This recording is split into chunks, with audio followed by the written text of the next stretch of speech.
Chapter 16. The House of the Scarlet Eagles. Monday, February 6, 2006, the first day of the 6th year, the countdown began for the group to obtain the remaining orbs. It was a quiet morning in the classroom after literature classes with Professor Calders. When a letter in the mailbox of the students' lockers notified about the replacement of the Inquisitor sisters from the previous year. The statement said the following. Good morning, student community. We wish you success at the beginning of the course. This statement is to inform you about the new supervisor from the Department of Education of the City Council for the Rhoda School. She will fill the space left by the Inquisitor sisters. The novice Berenice Sargent. She is a former vicar. She developed her studies in education hand in hand with theories about leadership and discipline used in armed forces and conflicts in different parts of the world. We hope you can learn from her about how to be better people with excellent manners hand in hand with discipline, and of course, spirituality for our God Eshin. Good day. Everyone in the room was wondering who the famous Berenice Sargent was, but the boys had a bad feeling. A new teacher who takes the position of the teachers sent by the witch, said Black. Vicar, you said? Said Adrian while suspicious. Would that make her a suspect of the person we are looking for? He asked Gavin. It could be. We have to know her and then we will draw conclusions, said Lewis. From what this letter says, she is surely coming to implement her military rules to the students. As if we were soldiers in war, said Roger.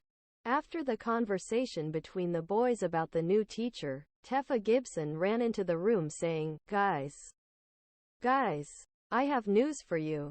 What's wrong?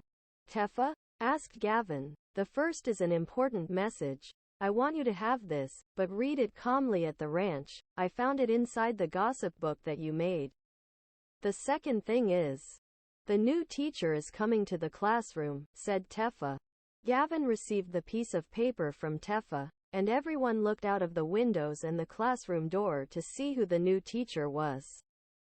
In the hallway, they observed a lady, short in stature, dark skin, black hair, green eyes, with a penetrating and very serious look, wearing a completely white dress and gray boots. Walking with her hands behind her, talking to the director. Yuri quested. Could it be her? Asked Black. I bet so, said Gavin. I told you, said Roger. Indeed. He looks like a military general, said Adrian.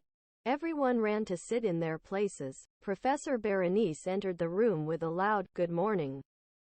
Young people. All the kids in the room stood up and answered, good morning. It is a pleasure to meet you. I will be with you this year. I am a supervisor of the World Education Department. I work with the Education Department of the Pizcet City Council. Therefore, I supervise this school of the town. I will ensure the education and discipline of your students, said Teacher Berenice. The room had remained silent listening to the teacher. When Adrian stood up from his seat, he put his right hand on his forehead as a military salute and said, Sir. Yes, sir. Dash. The entire room began to laugh in unison. Professor Berenice remained still and cold. Adrian sat back down in her place, laughing at the joke he had made. At the moment that everyone in the room stopped laughing, the teacher walked slowly with her hands behind her to Adrian's place and said the following, What is your name? Young man? Adrian Barry, Adrian said sternly, and was trying to hide in her desk a drawing of Professor Berenice that she had made quite offensive. Berenice observed the drawing. Young Barry. I'm afraid to tell you that I don't tolerate this type of stupidity. At the War Training Academy, do you know what the generals and superiors did with bad apples like you? Said the teacher. Adrian stared at the teacher's gaze, seriously without saying a single word. Gavin, Daniel, Priscilla, Angelica, Marycross, Mariah, Roger, Alvord and the rest of the class looked at Adrian's face. While Louis stared at Professor Berenice. Don't you know?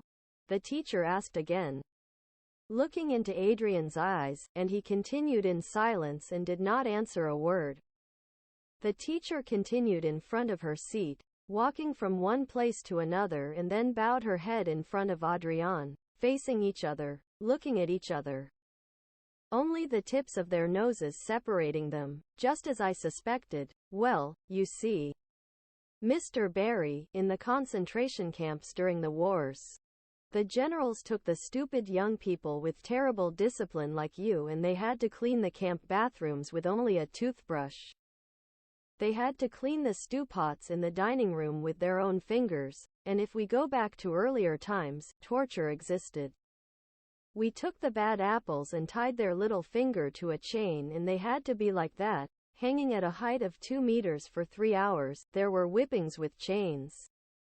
There were knocks on the bottom. Unfortunately, it is no longer allowed to implement that type of thing. I really do. That is why I hate children like you.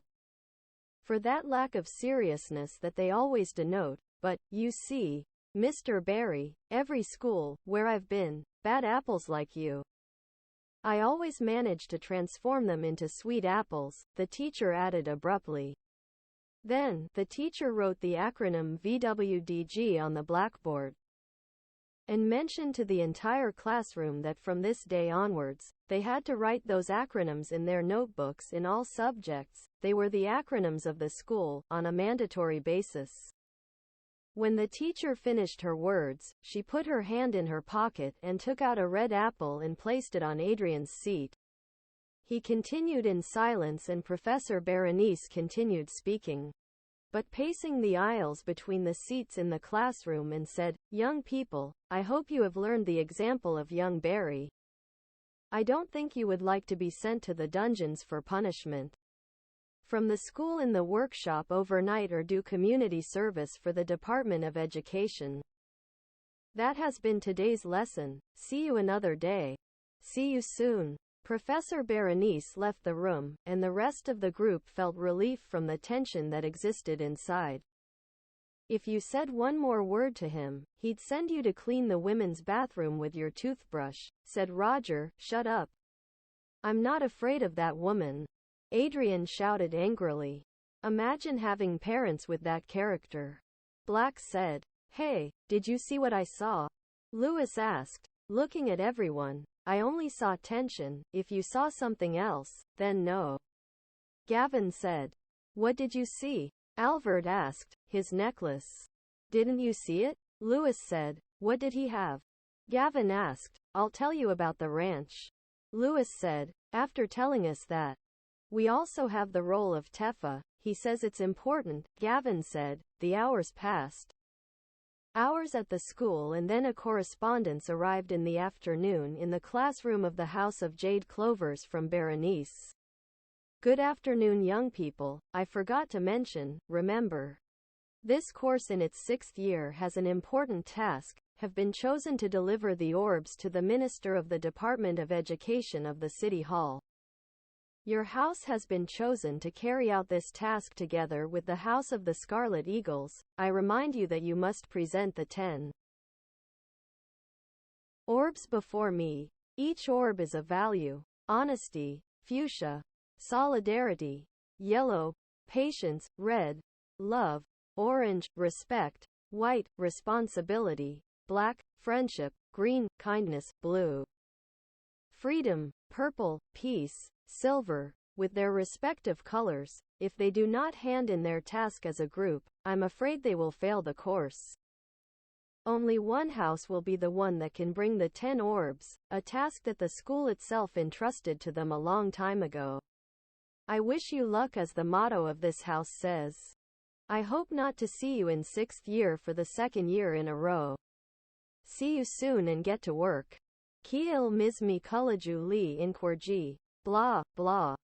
They never communicated anything to us, said Black in a mocking tone. Of course not, it's obvious. The witch already controls the school indirectly, and she has more and more power here, said Gavin. We must always be grateful to Kathleen. Princess of Asturias, for having warned us about that 5 years ago, said Roger.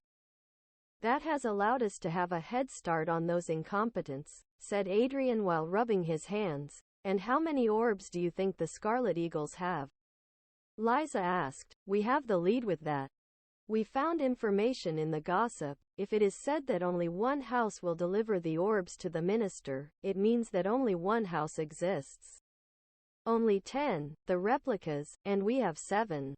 Those guys don't have any, said Louis and Alvord. That's exactly what I wanted to tell you. Let's go to the ranch, said Black. The day ended and after classes, everyone went to the ranch. Once there in the meeting room, they began to think about a plan. Okay, what should we try first? Teffa's paper or Louis's theory? Black asked. I'll start. Louis shouted.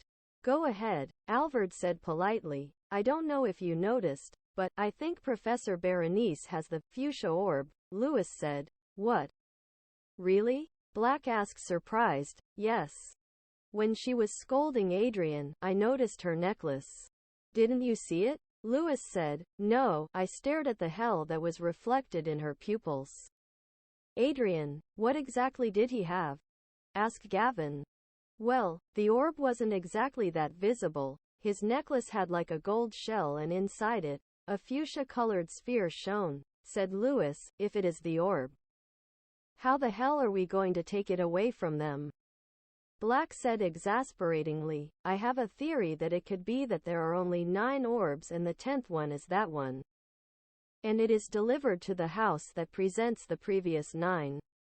Said Gavin, it's a correct theory, but if it's the opposite? Asked Roger. I risk rebuking her again, and while she insults me with her infernal eyes and breath of evil, you take advantage, you hit her, and they take off the necklace, said Adrian sarcastically. If we all had that ring that you carry as a weapon, maybe, said Black. Well, we'll come up with a plan for that. Why don't we move on to the role of Teffa? Alvord suggested. Here it is. I'll read it to you, Gavin said, and he opened the paper with his hands and began to read aloud. Dear friends, I'm Josh Plant. I think I've discovered the location of the red orb. I attached this paper that I found in the gossip. I think some student of the Scarlet Eagles placed it as a bookmark. Postscript. Before you think that the orb I am referring to is the real one from your house, you are wrong. There are 2, a replica and a real one. Here is the note I found so you can understand me.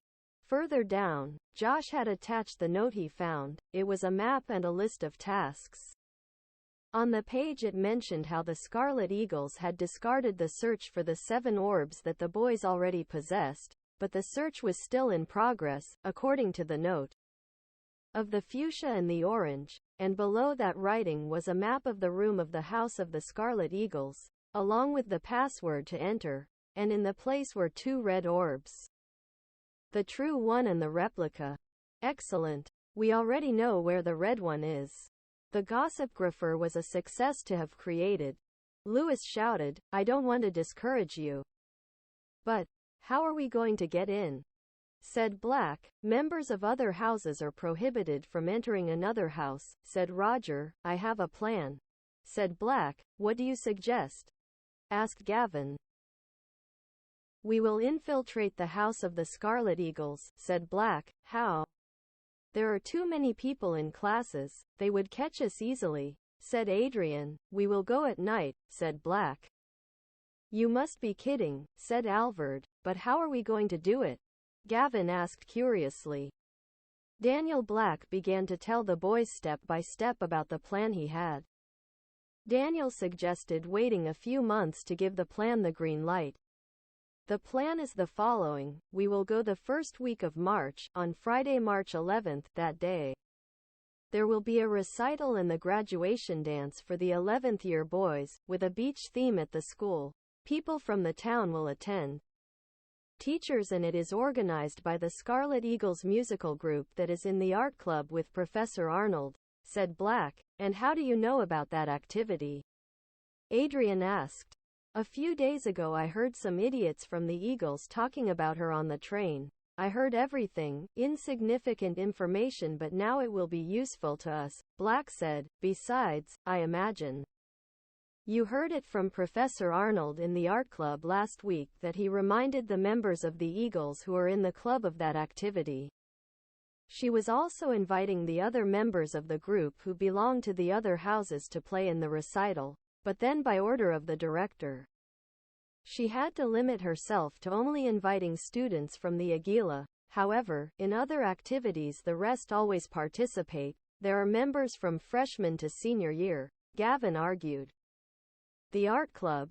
Asked Alvord, a club that Professor Arnold and other teachers of dance, painting, literature, theater created for the students, which possess academic excellence. There is me, Daniel, Roger, Louis, Mariah, Kay, Danielle, Indira, Livia, Carolyn, Leanne, Samantha, Sophia, Arthur, John Paul, Hector, Elisa, Aaron and Gavin. We enter first year. Black and Mariah do, a little bit, explained Adrian. And what do they do there? Asked Alvord. Being part of the school's arts group, as I said. It is divided into several groups such as the choir, cheerleading, band, recital orchestra, painting, theater, speech, dance. The teachers also carry out after rehearsals, some Fridays or some days in the month, activities of all kinds, such as ordering food. Professor Arnold is in charge of everything. He brings pizza, ice cream, we have a barbecue. After the recitals there are some parties. The first time we met him he invited us for a drink. The party pooper Gavin didn't want to accept the beer and asked for apple juice, said Roger. You know I don't drink, said Gavin, annoyed. We've already gotten off topic. How are we going to get in? We are not invited, said Alvord. It's time to pay a visit to the clothing and costumes store in the Central Market, said Black. I have never seen you so happy to go to the Central Market, added Louis. This time it's worth it. I must prepare myself psychologically to enter that place, Black concluded. Weeks after saving some rods, the boys headed to the Central Market one weekend. They went to the clothing and costumes store. In this place they sold all kinds of clothing, from armor, dress clothes, formal, for special occasions, pajamas, and costumes. So the boys bought beach clothes in the costume section. Shirts with poppies on their fabric, shorts, flip-flops, flower necklaces and sunglasses. They had all the clothing ready and returned to the ranch again. Once there, they began to make the plan to infiltrate the house of the Scarlet Eagles that Friday night. Well, we already have the disguises. How are we going to infiltrate? Adrian asked, while he and Gavin, Louis, Roger, Alvord looked at Black carefully to know what he was going to refer to regarding the infiltration plan. The plan is as follows. Only 2 people will be able to enter the room of the house of the Scarlet Eagles, said Black. And who will they be? Asked Roger. Gavin and Alvord, said Black frankly. What? Alvord exclaimed. Why the 2 of us? Gavin shouted. Wait, don't think you'll go alone. There will be a whole entourage, but you 2 are ideal for infiltrating. You will impersonate 2 guys who they are identical to you. I have already studied them, said Black. And who are they? Asked Gavin. And what about the rest? Asked Alvord. I will go in parts. You look like the 2 candidates in addition. His skill with the boomerang and the whip would be a great help. This morning I was talking to Danny and Arthur. They helped me make a sketch of what the hall of the House of the Eagles is like inside, based on the Josh's paper. I will give it to you to study and analyze the possible places where they could have placed the orbs, Black explained, and then added. Me, Angelica, Priscilla, Marycross, Mariah, Roger, Adrian and Louis. We will watch each other's backs. Each one will have a different task in this mission. We must arrive a little before the recital, given the possibilities of an escape.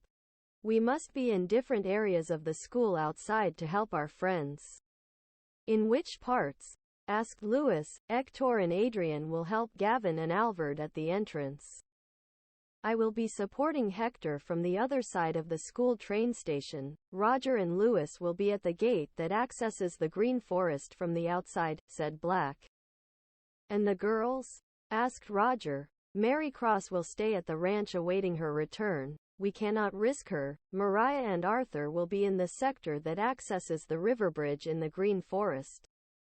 While Priscilla and Angelica will be a plan B, said Black. Plan B? Adrian asked curiously. Yes, if Alvord and Gavin's entry is complicated after evading the recital. Priscilla and Angelica will try to persuade someone from the party to allow them entry, posing as students of that party. Home, said Black. And who will we pretend to be? Asked Alvord. Elm Howard, Erland Darbus, Veronica Sanders and Cynthia McLaren. Scarlet Eagles, explained Black. And who are those? He asked. Gavin wondered. 6th year.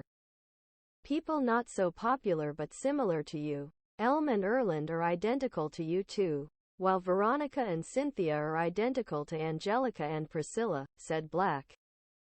I don't think antisocials like them attend a social and massive activity like that, added Louis. In fact, yes, it is the obligation of the house that all its students attend, said Black. And apart from being physically similar, disguised, must there be something else that identifies us? Asked Alvord. Priscilla and Angelica are at this moment with that, answered Black. What are they doing? Asked Adrian. Those 4 people usually meet daily to study at Cynthia's home, in the 13th Street, 13th Avenue of Green Hills. Priscilla and Angelica will use Somnuga against them, so that they sleep on the train that they always take on Saturdays to go to the City Hall Library. The librarian is Barbara, the sister of Madame Layla from the school. Those guys just spend their time studying every day, explained Black. Sleeping pill for what? Steal their clothes? Roger asked. No. That's not necessary. They are their student credentials, like the ones we have, but theirs. With the credentials we can enter the recital, and enter their classroom, explained Black. Understood. Okay, said Gavin and Alvord respectively. Well, I think that would be all, said Black. Any other details? Asked Gavin. Oh right. Remember that the password to the door to the conference room Aguila is PSRAFF3SK1MO, Black explained while writing all this down on a piece of paper. Everyone was ready and prepared for the day of the mission.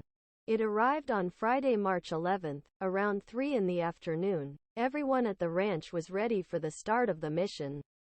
Remember, at around 1700, we left here heading to school, said Black. 1700. Since when has Black been so militarized? Adrian asked. Ha, ha, ha. Professor Berenice still has me traumatized. Just kidding. At 5 in the afternoon we will leave, said Black laughing. Will we walk? Asked Gavin. No. The transport is on its way, said Black while crossing his arms. At that, Roger reaches the terrace of the ranch and comments to the boys. Black, I got them. There are 12 horses ready to travel, said Roger. Horses? Alvord asked. The train to the school only has one trip at 6 in the afternoon. At that time we should already be there, on horseback. We will arrive more quickly and we will leave you in the prairie on the outside, said Roger. May the luck be with you and accompany you. Bring the red orb, said Marycross. Roger had brought 12 horses from his home. They were horses with their saddles trained to take long walks, with their brown, black, white, gray, painted coats and a palomino with a yellow mane. Minutes passed, everyone had already dressed up, and they had the credentials of the students who had been put to sleep with the sleeping pill that Priscilla threw on the train with the dark magic of Somnuga. Its effect would end until the following Monday. Finally each one took a horse and set out for the school. riding through the Green Hills neighborhood and leaving along the street that connected with a meadow and Mount Mike. From there, the ride to the school was faster and shorter. After riding for 10 minutes, they leave the neighborhood and are already under the tall grass of the prairies. As they began to ride across the meadow, the sky became cloudy and it began to rain with a light storm. "We're riders on the storm. May luck bless us," Roger shouted to the boys as they rode through the storm. At that, Alvord decided to continue singing the musical phrases while they rode. "After 9 days, let the horses run free, 'cause the grass turned to sea." Musical note, la la la la la la, musical note. Following this, Black stopped. He was the one leading the cavalcade and he would tell them something. "Guys, I just thought of a better plan, we should change it." "And now?" Gavin asked. "Do you think Berenice will be at the recital today?" Black asked. "Isn't she invited?" Priscilla asked. "All the teachers are supposed to be invited." Mariah added. "Yes. That's what I was going to say, it's for sure that we'll be there." "Why?" said Angelica. "I was thinking that maybe we could infiltrate Adrian and have him steal Berenice's necklace," said Black. "Are you crazy?" screamed Adrian. "Hey, you offered, the last time we talked, don't you remember?" Black said abruptly. "Bah. Who cares? What do I have to do?" Adrian shouted. "Hector." Black shouted. "Yes," he answered, after helping Alvord and Gavin get in.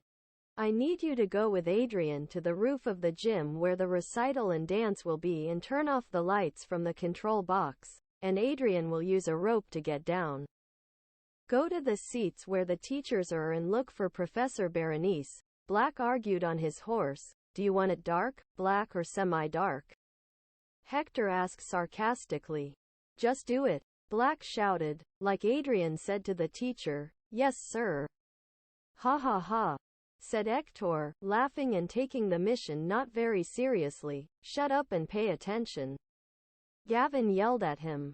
"Force me to shut up," Hector replied. "When Hector turns off the lights, Adrian will be at the recital looking for Professor Berenice, and with the ability of his ring, he will steal her necklace. You should use a smotoxarga or stink bomb to distract," said Black. "How long does it take for the light to return?" asked Adrian. 15 minutes.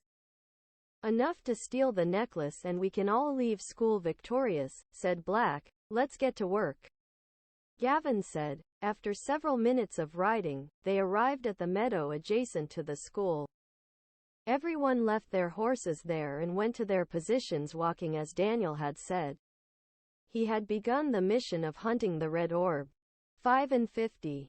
Hector helps Alvord and Gavin from the roof to enter through the walls of the school. Once inside, Alvord and Gavin go dressed as beach tourists with the credentials towards the main door of the gym, where at the entrance, they are received by Professor Diego Calders. Without much problem, Alvord and Gavin manage to pass, where once inside, Adrian is infiltrated by Hector on the roof of the gym. While Hector was looking for the control box to turn off the lights once the recital began, Adrian was tied to a rope to go down to where Professor Berenice was. She was in the front seats, very close to the stage. Alvord and Gavin were already inside the recital, and the door that led to the main hall was guarded by 2 students of the Eagles. That was the way to the hall of the House of the Scarlet Eagles, which is located near the alchemy laboratory. The plan was that when the lights went out, Adrian would go down to steal the necklace, firing a smotoxarga bomb to cover the place with smoke, and people would go crazy from the visibility. Gavin and Alvord would mock the students at the door and run towards the living room with 15 minutes of time. After Hector turned off the lights, he had to return to his position next to one of the walls to take out Gavin and Alvord when they had the orb in their hands. Adrian would leave through the roof again, while Priscilla and Angelica, who were at the entrance, would close the doors and leave with the rest of the group. The recital and the dance began. The beach songs began to play with the drums and bongos. It was the signal. So Hector turned off the gym lights through the control box. The count began. 15-minute regressive. Adrian descended the rope from the roof, and very close to him was Professor Berenice. Since the necklace with the fuchsia orb gave a small flash of magenta light, Adrian stealthily, with the ability of his ring on his wrist, launched a smotoxarga bomb in the gym, causing people to lose their temper and begin to scream desperately because of the strong smell and smoke of the stink bomb that he then launched. Taking advantage of after this, Adrian forcefully detached the necklace from Berenice's neck, causing her to scream, announcing that someone was snatching her necklace. Following this, Adrian took the rope again and went up to the roof to go outside with Hector. While all this was going on, Alvord and Gavin mocked the Eagles students who were at the door and headed towards the Scarlet Eagles classroom. After running through the corridors and finally finding the point, they entered the password to open the entrance to the living room. The door opened and they both entered. The living room of the House of the Eagles was very similar to theirs. The only thing that would change was the decoration of the curtains, flags and walls that it had. Everything was scarlet red with black. At the back of the room there was a closet and a table in a corner of it. Alvord turned on a flashlight and they began to walk stealthily. You check the closet. I'll check the corner, Gavin said to Alvord inside the living room. Okay, if you find the orb, we must leave immediately through the green forest. On the other side of the walls the others are waiting for us, Alvord concluded. And he approached the closet and the only thing that was inside it were books. When he closed the first door of the closet, a paper note fell out. Alvord took it and read what said, "The Three Fairy Sisters. Their sanctuary of rest. It is in the Great Fairy Forest on the way to Captain Jolly Drake's Great Colorado Bay District. 3 flowers are necessary for its offering, Poor's red petal, Savannah's pink petal and Curtis's yellow petal." Alvord discovered that the Scarlet Eagles had found the location of the 3 Fairy Sisters summoning. Alvord took the paper and went to Gavin to show him what he had found. Gavin, look at this. These fools know the location of the summoning of the 3 Fairy Sisters. It is near the road to Captain Jolly Drake's Great Colorado Bay, said Alvord. Great. Save it to take it to the ranch. Now I want you to see this, Gavin added, and it illuminated one of the walls of the room and on the shield of the House of the Eagles. An iron figure with a red eagle showed the real red orb embedded in the shield. Look. It is the real thing. There is not much difference with the replica. But you can see that its glowing colors are even more vivid. It is like looking at a star up close or having the sun in your hands, said Gavin. Let's investigate the compartments of the table, said Alvord, pointing out some furniture that had compartments in front of the blackboard. Gavin and Alvord proceeded to open the compartments of the table, where they only found more books, Fudblesse uniforms, garbage, cauldrons and destroyed weapons. After searching the entire table, they both began to get desperate, since they were only missing 10 minutes until the light returned. When they were about to give up, they saw a door in the ceiling of the room. Alvord moved one of the tables to make a type of ladder. They both climbed onto the table. Come up, Gavin said. Me? You're taller, Alvord insisted. I'm afraid of heights. Gavin said, oh, don't be a clown. Well, put your hands together tightly so you can push me towards the door, said Alvord. Gavin made a support with his hands for Alvord to put his feet on. Gavin with all his strength lifted Alvord's feet, making him reach the door. Alvord opened it and it was like a kind of attic with items, boxes covered by blankets. What did you find? Gavin shouted. Nothing, there's too much dust here. Oh, wait. I think I found something, said Alvord, and he found a rope, so he threw it for Gavin to climb. Gavin grabbed the rope, held onto it, and closed his eyes. Alvord pulled the rope with all his might. using his whip, and lifted Gavin up to the attic. Open your eyes. Why are you closing your eyes? Alvord asked, laughing. This is how I go up to Asgard Ranch. So as not to see the height we are at, Gavin said. I don't know what to say about that. Let's continue, Alvord said. The two began to walk through the attic and suddenly found a large statue of an eagle wherein one of its claws was a very peculiar object. Check it out. Shine the flashlight on it, said Gavin. Wow, it's a statue of a giant eagle. I think it's made of stone. Hey, while you're here, haven't you wondered if our living room has a compartment like this in its ceiling?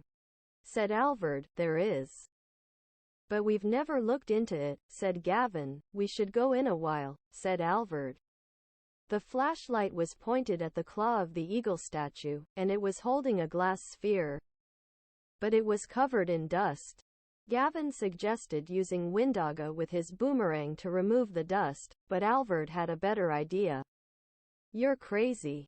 If you use Windaga you will end up creating a hurricane of dust or worse, destroying the place and they would catch us. We must blow with our mouths, said Alvord. So they both blew and removed the dust from the sphere, making the two start to sneeze and coughing. After cleaning it from the dust, it began to turn red. Finally, they had found the replica of the red orb. We have her. It's ours. If Adrian managed to obtain the one from Berenice's necklace, we would only have one left, said Alvord. It's a shame we don't know the location of the last one, said Gavin. Let's get out of here. Alvord shouted, and they both quickly left the room. There were only 5 minutes left, so Alvord, upon leaving the room, told Gavin that they should go to the living room of his house to find out what was in the attic of that room. Gavin agreed and they quickly headed to the drawing room of the House of Jade Clovers. Arriving in front of the living room door, Gavin and Alvord noticed that the door was closed. How will we get in? Asked Alvord. In the mornings the door is open, but don't worry, I have the password, said Gavin as he took out a paper from his pocket. Who are the ones who know the password? You must tell me, said Alvord. Elisa, Rasmus are always the first to arrive in the morning. They are the guardians of the password and can change it every year, said Gavin. And now what do we do? Said Alvord. Wait, said Gavin and began to check his pockets. And took out a paper with the password of the place. This is, Gavin said. You're sure? Alvord responded. Yes, totally. This is this year's. Calm down. It will work. Alvord entered the password, the word DAP4R1-2 and the door opened. Impressive, shouted Alvord. I told you so. Come, let's go in. Hurry. Time is running out, Gavin shouted as they entered the living room. Once inside, they shined the flashlight at the ceiling and found the door, so they began to move the tables to climb. This time you climb. I'll wait down here, said Gavin. I thought you were going to close your eyes again, said Alvord. Ha, ha, ha. Very funny. No, climb up now, said Gavin with disdain. By the way, who set that password? Asked Alvord. Daniel, Adrian, Paul, Roger convinced Rasmus to change it, said Gavin. What does it mean? Asked Alvord. It's another abbreviation of the initials, created by Black. They are Daniel's initials, Adrian, P for Paul. The 4 is the number of the 4 people who were present when they changed it and the R for Roger. Gavin explained. What ingenuity. If I had been there, I would have put the initial letter of my name with the number 4, said Alvord. Yes, and I would have added a G at the end, said Gavin. Adding a G at the end would sound like if a person had a bug in their throat and tried to cough. Ha ha ha, said Alvord. Well, that's it, go up quickly, there is little time left, said Gavin. Alvord went up to the attic, but it was very different from the one in the House of the Scarlet Eagles. It was completely empty and the only thing he had was a small chest and a clover-shaped statue. Did you find something? Gavin said. Alvord approached the chest and opened it, and inside was a note. When he touched it, Alvord had a vision about the text that the letter said.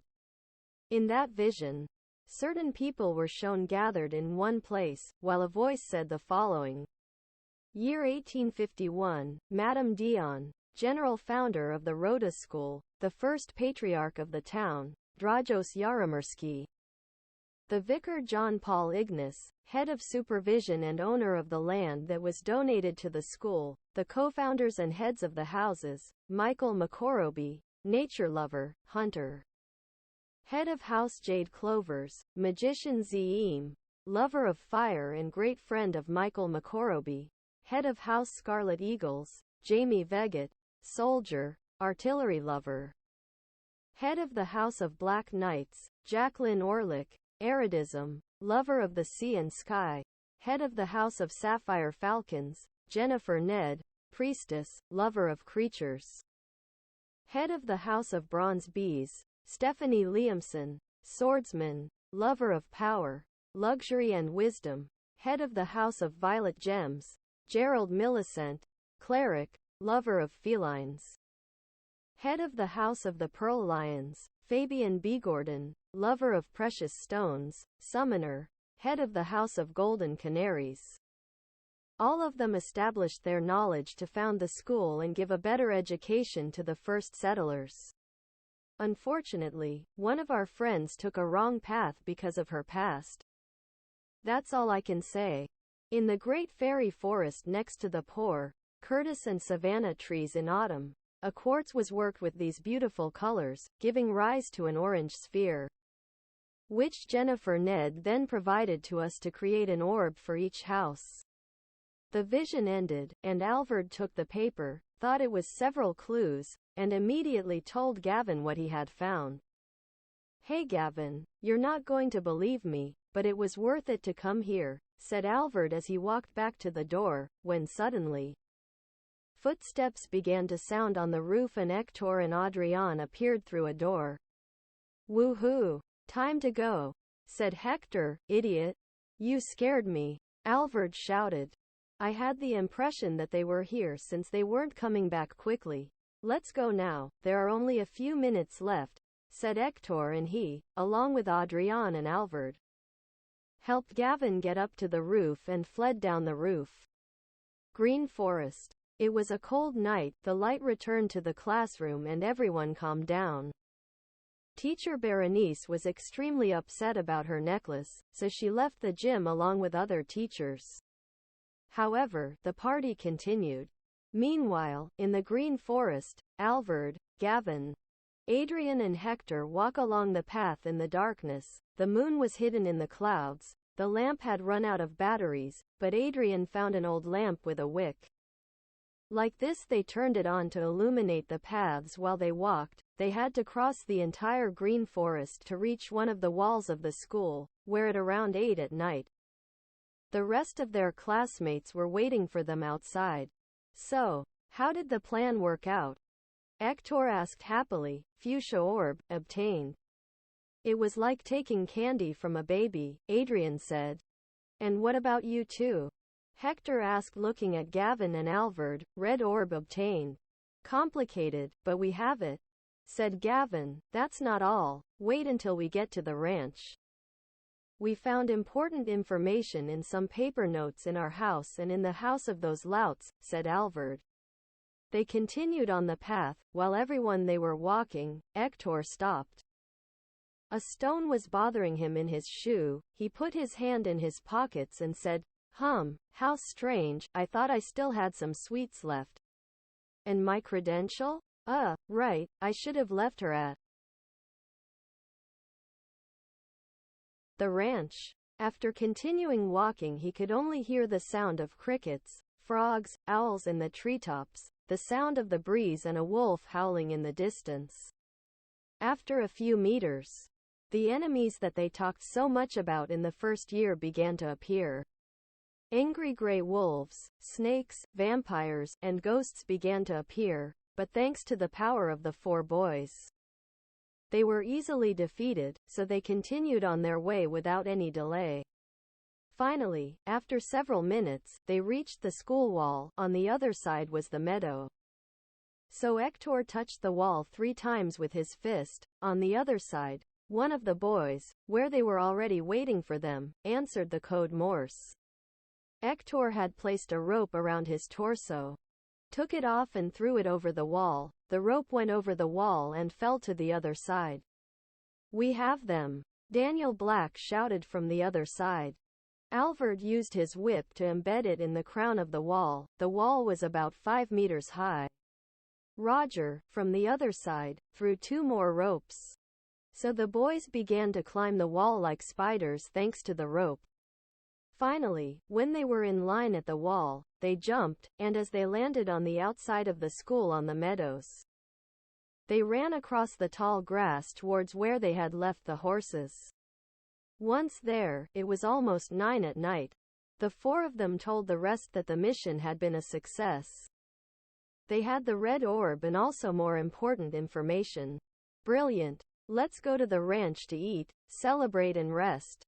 Tomorrow we will talk about the new information," added Daniel Black as everyone rode back to the ranch under a blanket of light rain.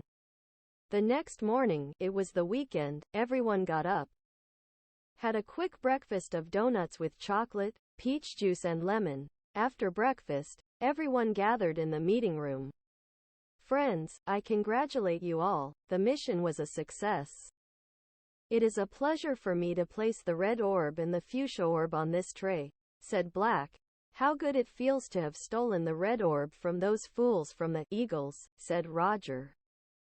When Black placed the 2 orbs, there was a space left to fill. The 9 orbs began to flicker in a strange way. Everyone was surprised to see that. "How strange they act," said Angelica. "We have never seen them act like that," added Priscilla. "Could it be that when we complete them, they will cause a different reaction?" asked Gavin. "I congratulate you guys. It was a masterful move," said Angelica. "What did they mean by the other information they had found?" Marycross asked. And Alvord stood at the front of the room and took out the 2 notes he had found. Curiously, both notes seemed to be the same, since if they joined it with the one he found in the House of Eagles together with the note from the attic of the House of Clovers, it was as if it formed a single piece of paper. "Well, firstly, we found this note in a closet in the hall of the House of the Eagles. It talks about the location of the summons of the 3 fairy sisters. And the second paper talks about a story of the founders of the school and the co-founders. As heads of the houses, what seems most curious to me here is the friendship that the head of the Clovers, Mr. Michael McCorroby, had with the founding witch of the Eagles. Unfortunately, his name is crossed out again here like in that rune of the great Saku tree," commented Alvord. "Another detail that I see is, what did the founder of our house do to endure the hatred of the witch of the Scarlet Eagles towards the people nature lovers? I read that she hated people who studied and specialized in plants for potions. She saw them as a threat. She believed that the fewer people who lived in the town, the better, to avoid overcrowding in the place. So, if someone was around about to die in a duel, or from some status effect, and there were no potion specialists, she knew that people were going to die. She didn't want those people to study and improve their potion skills with plants." Marycross added to the argument of Alvord. Perhaps the rest of the founders did agree. They were 7 against 1. Perhaps John Paul Ignace and Madame Dion also agreed. "That means that her evil was already in her heart," said Angelica. "Of course, if she already possessed her because of her family's evil legacy, perhaps the founding witch's great-grandmother was the witch who started it all, or the mother of the great-grandmother. The prophecy will always speak of that transition in generations, but this time it is only happening with the possible heroes. Lycus, she is simply reincarnating or reviving." "Since the seal was broken," said Priscilla, "it makes me think that the witch eliminated her name from books, scrolls and so on, this to go unnoticed." Alvord continues. "What else did the note say?" said Lewis. It also talks about the original orbs, which were forged from what the head of the House of the Bronze Bees found in the Great Fairy Forest on the way to the Great Colorado Bay of Captain Jolly Drake, a quartz sphere. And it took on an orange hue due to the fusion of the leaves of these three trees. The poor Curtis and Savannah tree, Alvord added. Interesting. I suggest we could go to that place these days.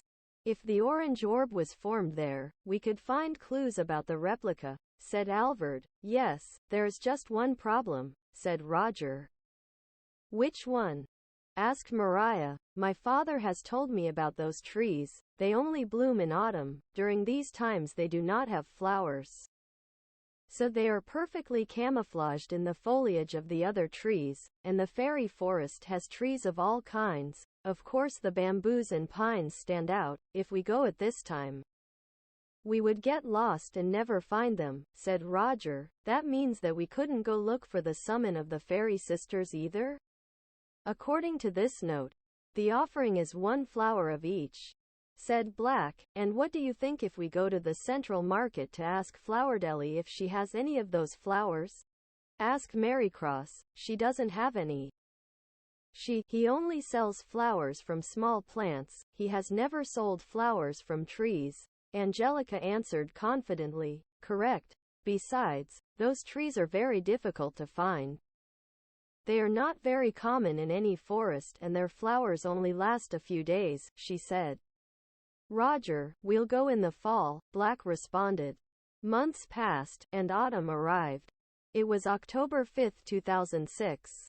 That day at school, Daniel told the boys that, in the afternoon, they would devise the plan to go to the Great Fairy Forest, in search of the summon and clues about the last orb. Since that they only had 6 weeks left to find her and complete the task imposed by Berenice and the minister of the City Council's Education Department. That day in the afternoon, each one received a correspondence from the school. Good afternoon, dear young people. This is a suspension measure towards the students of the House of Jade Clovers. After several investigations, it was concluded that some students entered the school in the month of March at night, circumventing security, in addition to entering a room in a foreign house. In addition to stealing a precious article from it, who has been in that prestigious house for years. There is also evidence that Professor Berenice's necklace was stolen. A credential was found on the floor of the hallways of student Hector Quincy and the name of the rest of the students who participated in the scam, with a small map. They are violations against Articles A, B, C, paragraphs 12, 13 and 92. The suspension order begins from this moment for a period of 6 months. Professor Berenice reported that the House has not provided any preview or review of the orbs. So she will proceed to fail all the students of the House of Jade Clovers who were part of this act. They will be given a new opportunity next year. At Rhoda School we repudiate the activities of vandalism and misdeeds.